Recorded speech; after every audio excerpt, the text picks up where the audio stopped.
Why do these 60s cars look better than anything today?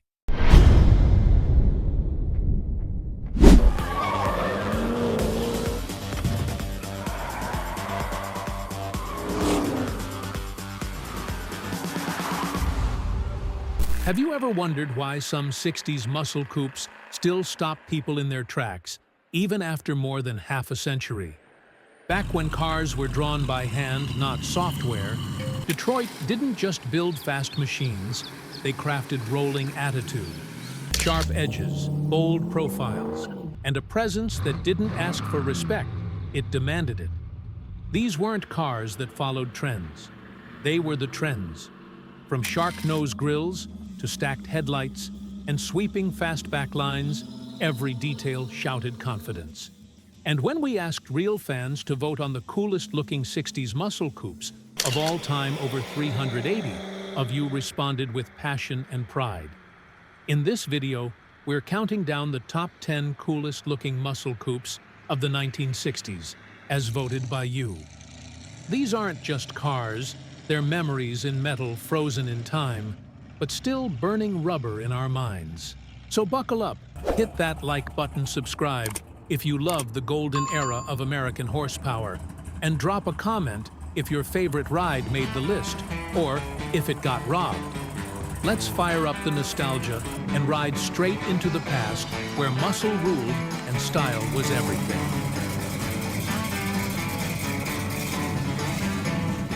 1967, Pontiac GTO. When Pontiac unleashed the 1967 GTO, they weren't building a car, they were throwing down a challenge. This wasn't sleek European elegance or futuristic space-age curves. This was Detroit flexing every muscle it had.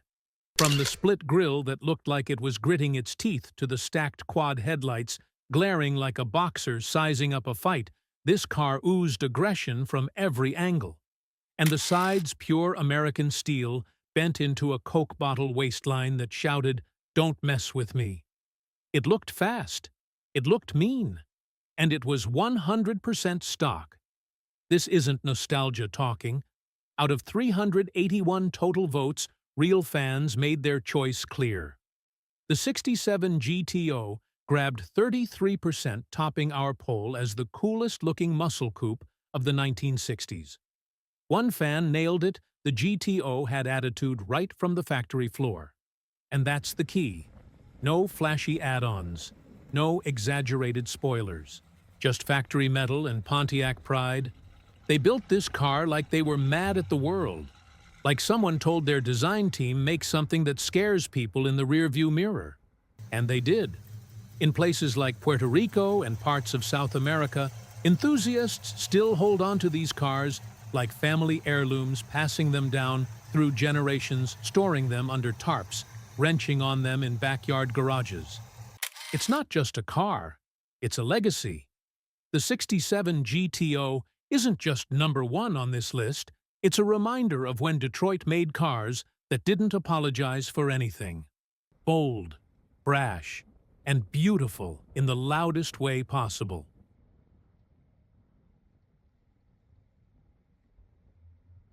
(1968) Plymouth GTX. If the GTO was street swagger, the 1968 Plymouth GTX was pure intimidation on wheels. This wasn't a car that tried to impress you with flair. It dared you to challenge it. One look at that square-jawed front end, and you'd swear it was designed by a prizefighter. The grille was a sneer, the hood bulge a warning. Nicknamed the gentleman's muscle car, the GTX mixed muscle with just enough chrome to remind you it still had manners. But behind that polished trim was a body that looked like it had been carved with a straight razor. Flat surfaces, sharp edges, and a factory stance that said, "Let's do this." And the fans, they felt it. With 28% of the vote in our community poll, the 68 GTX landed solidly in second place. Even Pontiac fans couldn't deny it. One said maybe not the coolest, but definitely the meanest looking, and that made it cool. It was the kind of car that didn't need to rev to get respect. Just sitting at a red light, it looked like it was sizing up the competition. The 1968 GTX was Mopar muscle at its finest, bold, broad-shouldered, and built to scare anything in its path. But what do you think? Was the GTX the perfect balance of aggression and style, or did another Mopar steal your heart? Drop your thoughts in the comments below.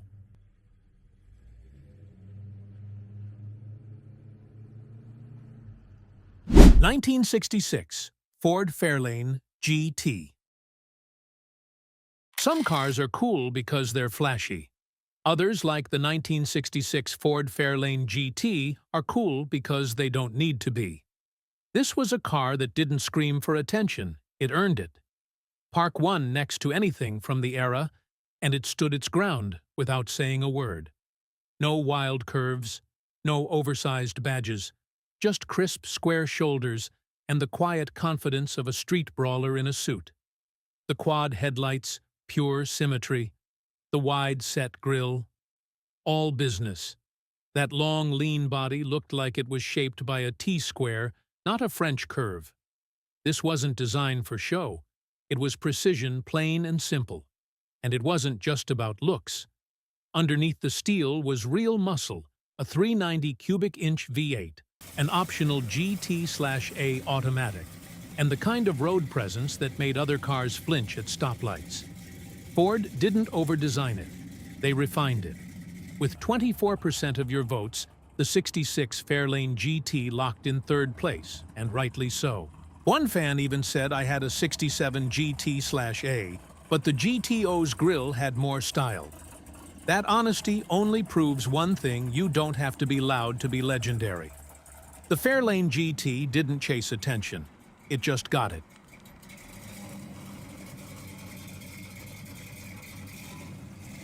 (1965) Chevy Malibu SS. In a decade full of in-your-face muscle, the 1965 Chevy Malibu SS was the quiet kid in the corner, the one you didn't notice at first, but couldn't stop looking at once you did. It didn't have the aggressive snarl of a GTO or the brute force styling of a GTX.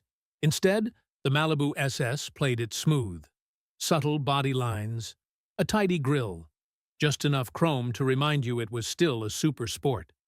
What really made it special was its restraint. This wasn't a car that relied on flash. It relied on proportion, on how the roofline flowed into the rear quarters, on how the wheel arches hugged the factory rally wheels. It was clean, balanced, cool in the most effortless way possible. And let's not forget, the Malibu SS wasn't all looks. It had real firepower too, with options like the 327 cubic inch small block or even the L79 high-performance variant. This car could back up its smooth looks with serious speed. One fan wrote us and said, "My uncle had one in Marina Blue." I still remember riding in the back seat on summer nights, windows down, hearing that small block hum like a lullaby. Though it only took 15% of the vote, the Malibu SS left a lasting impression, because sometimes cool is about the feeling you never forget.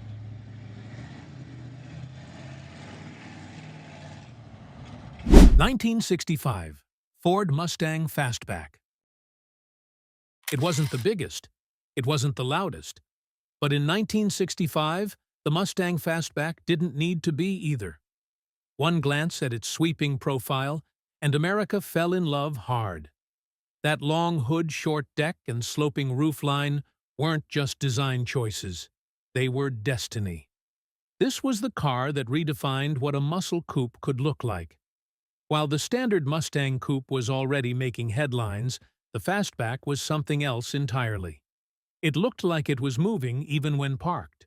And those tri-bar taillights, pure visual signature like a badge of honor, you could see a block away. Ford wasn't just selling performance, they were selling aspiration, and it came wrapped in sheet metal that spoke directly to a generation ready to roar. Under the hood, the 289 cubic inch V8 gave it teeth. But let's be honest, the Fastback's real power was emotional. It didn't scream aggression. It whispered freedom. It didn't bully the road. It danced across it. Though it didn't place in the top 4 of our poll, its presence in the comments, like the one from user Vic Stevens. 2149 proved that the Fastback Mustang is forever etched into the hearts of car lovers everywhere. It wasn't just a car, it was a moment, a machine that captured the thrill of being young, wild, and behind the wheel. The Fastback didn't follow the muscle car rulebook. It rewrote the opening chapter.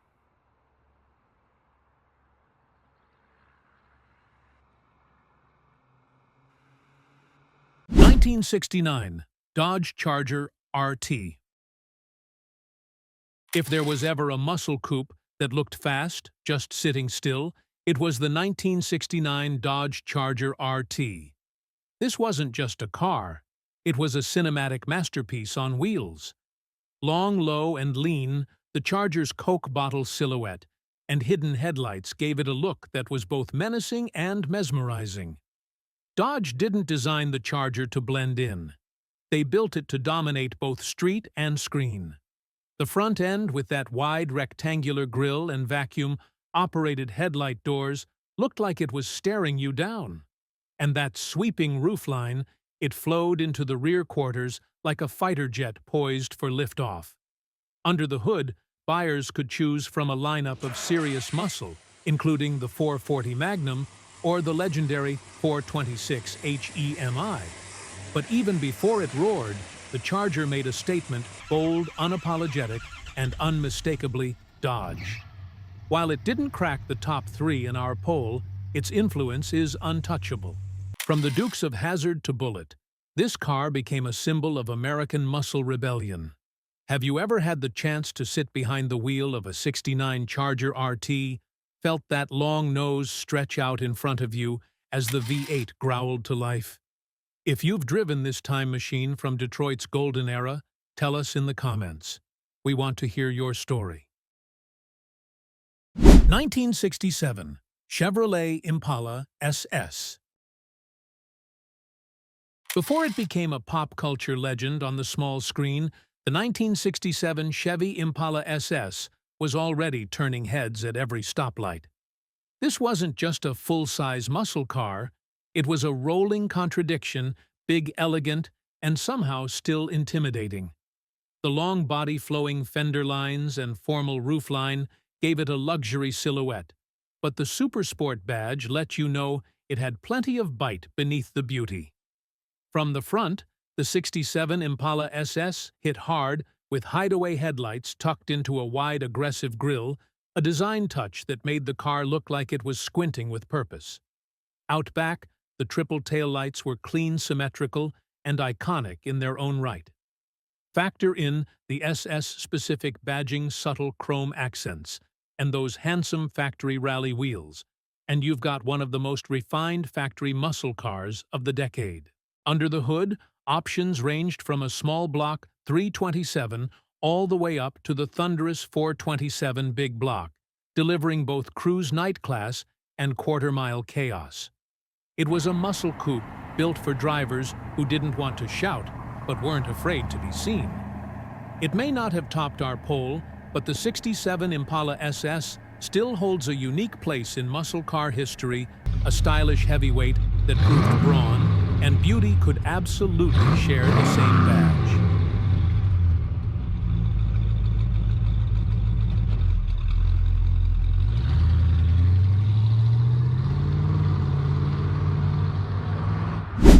'66 Pontiac 2+2.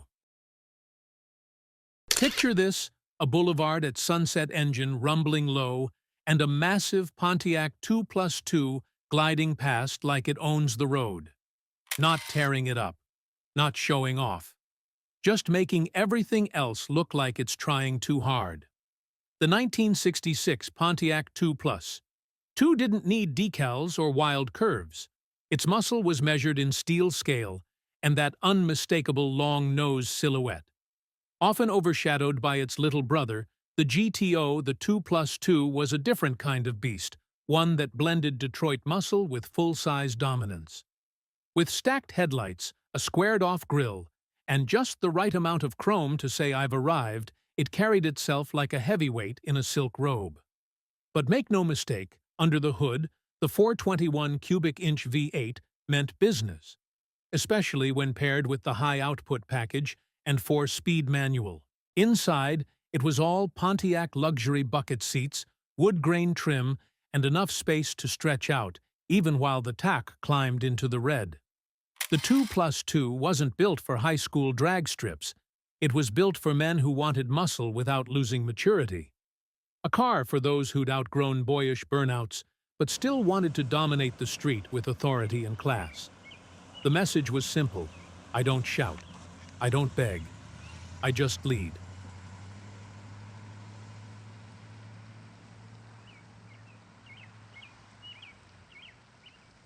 (1969) Pontiac Firebird 400. If the GTO was the brawler of Pontiac's muscle lineup, the 1969 Firebird 400 was the street-smart younger brother, leaner, sharper, and just as dangerous. With its slim profile, slotted grills, and pointed front beak, the Firebird didn't just look fast. It looked precise. The dual-hood scoops weren't just for show. Underneath, the 400 cubic inch V8 delivered serious heat with up to 330 horsepower and torque that made the rear wheels beg for traction. But the real magic of the '69 Firebird was how it looked like it belonged on the road, sleek but muscular, stylish but unrelenting. Pontiac's designers gave it elegant curves with aggressive posture. The side vents, the concave tail panel, the Rally 2 wheels, every detail hinted at controlled chaos. And with factory Ram air packages available, it was more than just a looker. It earned its place in the street wars. Some cars looked like they were built in a factory. The '69 Firebird 400 looked like it escaped one, a steel outlaw with fire in its chest and smoke in its rear view.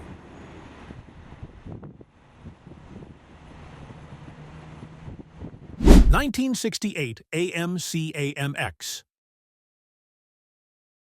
By 1968, the Big Three had the muscle car formula locked in long hoods, 4 seats, flashy names, and big blocks. Then, AMC walked in with the AMX and basically said, what if we just did it different? This wasn't a stretched-out street boat. It was a 2-seater coupe with muscle on its mind and mischief in its veins. Short wheelbase, fastback roof. No rear seat, no nonsense. From the outside, it looked like a muscle car that had gone to boot camp. It was stocky, purposeful, almost compact but ready to pounce. And it did.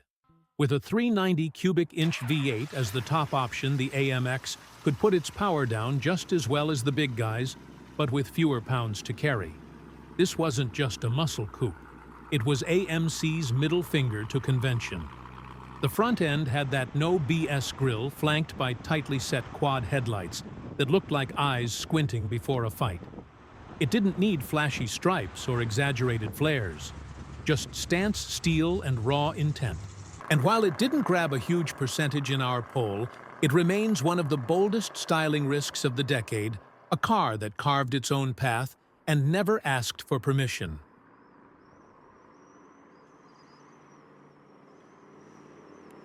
Some lists are just opinions, but this one, it was built by you, the fans, the ones who still remember the smell of leaded gas and the rumble of true dual exhaust. From the iconic GTO to the underrated Fairlane GT, these weren't just cars. They were statements on 4 wheels. Now it's your turn. Tell us what we missed. Which '60s muscle coupe do you think had the coolest factory look? Your comment might just steer the wheel for Part 2, where we dive even deeper into the legends, the sleepers, and the ones that never got their due. This is more than a countdown. It's a conversation, and you're part of it. So hit that like, subscribe, and share this video with every muscle car fan you know. And don't forget to drop your thoughts below. Because here at our channel, we're not just preserving history. We're bringing it back to life, one engine roar at a time. Until next time, keep the wheels turning and the memories burning.